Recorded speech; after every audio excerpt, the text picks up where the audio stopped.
the best songs on the radio. This is my only favorite station.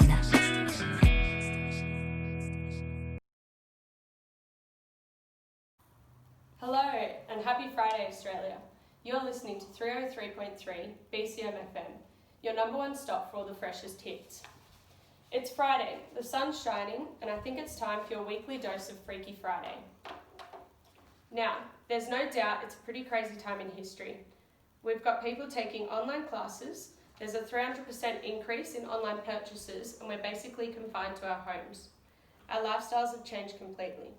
So it's got me thinking, now that we're confined to our homes, what would we do if shit hit the fan and all the power went out throughout the entire world?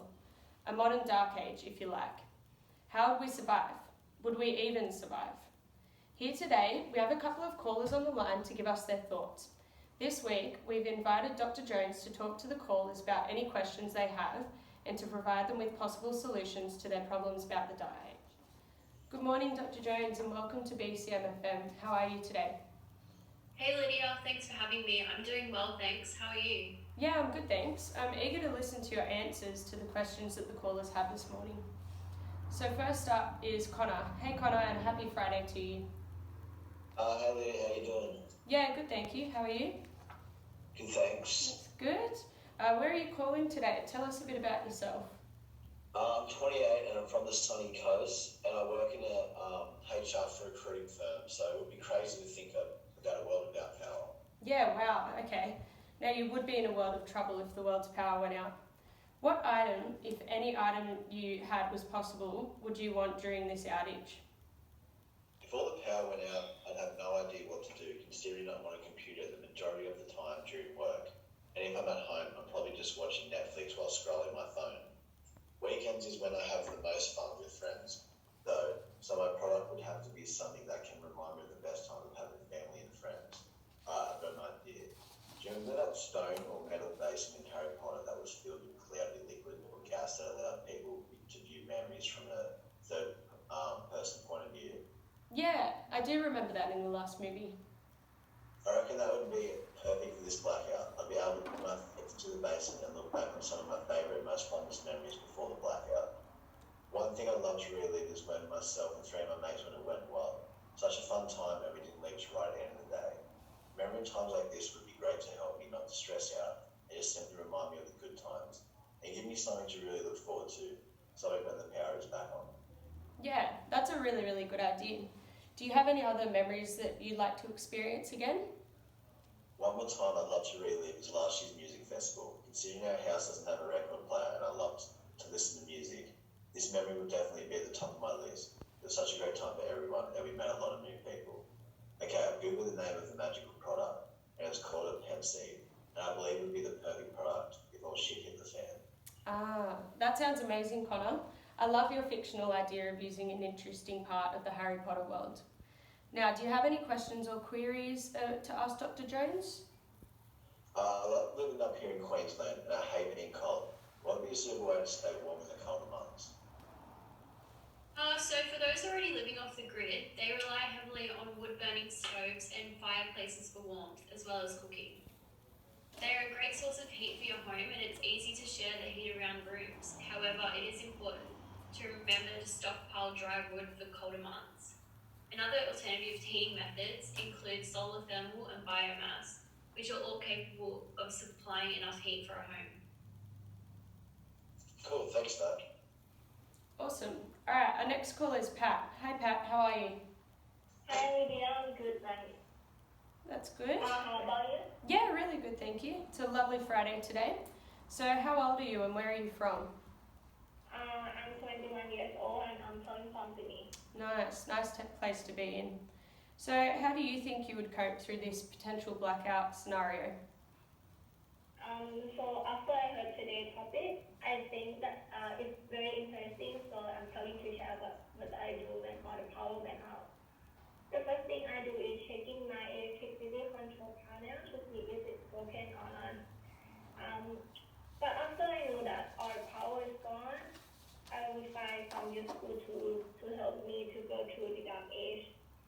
As in this time, most of everything in our life are on one for electricity, so it would be very hard to live without the power. But if it happens, I would like something that can do multifunction. And what is that? What I think about is never run out battery mobile phone. As I'm an international student who lives far away from my family, it would be harsh for me if I couldn't know how my family is on in the dark age. So the never run out battery phone would be the only way that I can keep connecting with my family and friends who live on the another country. Besides that, there are so many advantages mobile phone giving us, whether being at home when all the lights went out, or giving us entertaining. It also helping us know what's going on outside the world. Yeah, I was just thinking though, if all the power went out, would there not be any internet? Yeah, I haven't thought about it. It's a big problem that we have to figure it out. Maybe we have to create something like the Wi-Fi that using solar panels. Hopefully that it could work. Yeah, alright, let's go over to Dr. Jones and we'll ask her about solar panels. Hi Pat, such an interesting topic. As for energy alternatives, the first that come to mind is solar power. However, when electricity, most solar panels will not function as they must feed the power generated back to the grid before it can be used to power your home. So if the power cut occurs, solar power systems are essentially useless without a fully functioning power grid. You can opt for solar power systems that work off-grid and use large battery power banks to store the surplus energy generated. This can prove to be costly though, but if you have the budget and want to invest, off-grid solar powered systems are the easiest and most reliable route to go down. Perfect. Thanks for sharing, Pat, and great solution, Dr. Jones. Next up today, thank you. Next up today, we have Sol. Hey Sol, how are you? How you doing? Yeah, I'm great, thanks. And you? Yeah, really good, thank you. Could you tell us a bit about yourself?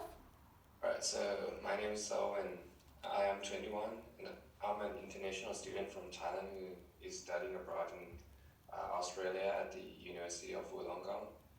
At the moment, I'm mainly focusing on my degree and haven't done anything much apart from studying. Awesome. Do you have any thoughts about the Dark Age? If one day the entire power went out, it would probably be one of the biggest problems for anyone around the world, I guess, and especially in this modern time where many businesses are running online, and at the same time we are also running into the pandemic of COVID-19, which I think it will definitely make it even worse if the power runs out. Yeah, it definitely will make it worse. It's a bit shocking to think about it. What do you think will affect you the most? The things that probably going to affect me the most, perhaps the loss of connection. I guess, like, since I'm an international student and have only been moving here for a year, so yeah, if one day there's no power, I probably suffer with the loss of connection with my friends and family in my home country. And yeah, that's probably struggled me a lot. Yeah, that will be a big struggle.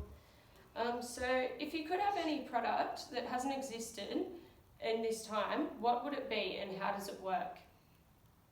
If I could have one product or item that hasn't yet exists, I guess in terms of reality, I wish to have something that will have the ability to allow me to connect with my family in Thailand during the dark age. Maybe a device, a machine that has its own signal and power, something like that. And if I could have something more like a magic item, I guess I wish to have a doll that have the ability to teleport myself to any places in the world. And yeah, I'll definitely use it to go back home to see my family. Yeah, that's great. Thanks for sharing, Sol. Do you have any questions for Dr. Jones? Do you think how long humans and animals would survive after all the power went off? Hey Sol, such a great question. Electricity allows us to power the technology we use every day. If you plan on trying to live without electricity, you will no longer be able to turn on the central heating in your home, use the toilet, preserve food in your fridge or freezer, or have clean running water. There are those who live and survive without any electricity at all. A 2010 report showed that there are currently 1.2 billion people around the world with no access to electricity. That's 17% of the global population who are already living in the dark. A considerable portion of this people live in Southeast Asia, and even 173 million live in urban areas. Two critical things we need in our life are heating and water, and without electricity, those two are compromised. The gas central heating in our home works with electric controls and circulating systems and pumps. Water systems are dependent on electrically managed systems and pumps. So even if our water is still accessible in your home, you will have to still purify it before drinking. A poll revealed that 50% of the public said they would not be able to survive for more than 2 weeks without electricity, proving our dependency on readily available power. Of those polled, a staggering 75% predicted that within 2 months they would be dead. Wow. Cool. Awesome. All right, thank you guys, everyone, for calling. I really appreciate it. And thank you, Dr. Jones, for coming on the show today to answer some weird questions about the Dark Age. Thanks for having me, Lydia. Not a problem. All right, thanks, everyone. Happy Friday, and I'm signing out.